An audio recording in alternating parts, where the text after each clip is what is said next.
step back and you look at these 6 mistakes together: pricing based on expectation instead of positioning,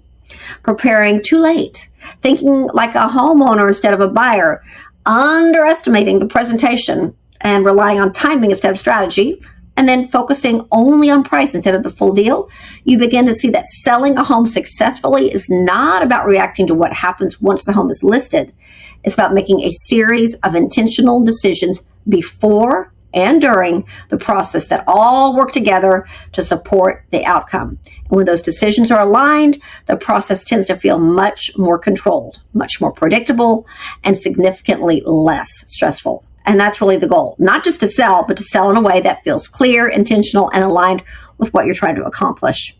And once you understand how pricing, preparation, presentation, and negotiation all work together to shape the outcome, the sixth and final mistake we see home sellers make before listing their property in Alamo Heights is not having a clear plan before going to market, because this is a point where everything either comes together in a way that feels controlled and intentional, or begins to be reactive and uncertain. And in a market like Alamo Heights, where buyers are thoughtful, where they are comparing options carefully, and where outcomes are driven more by positioning than by timing alone, having that plan in place before you ever go to market is one of the most important advantages you can create, because it allows you to move through the process with intention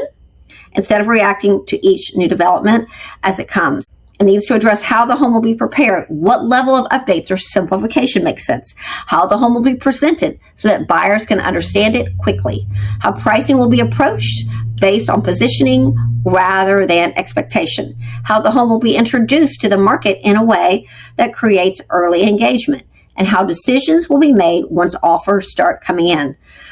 Really, once those elements are thought through in advance, the entire process becomes significantly more manageable. It comes from trying to make too many decisions in too short of a time period without a clear plan in place. And that's why starting earlier than you think you need to is one of the most effective ways to improve both the experience and the outcome. Because when you give yourself, let's say, 3 to 6 months window before going to market, you create space to evaluate your home objectively, to decide what matters and what doesn't, to align your expectations with how buyers are likely to respond, and to build a strategy that supports the results you actually want. And when you do that, the listing process itself becomes a much more straightforward process, because instead of trying to figure everything out in real time, you're simply executing a plan that has already been built. And that shift from reacting to executing is what changes the entire experience.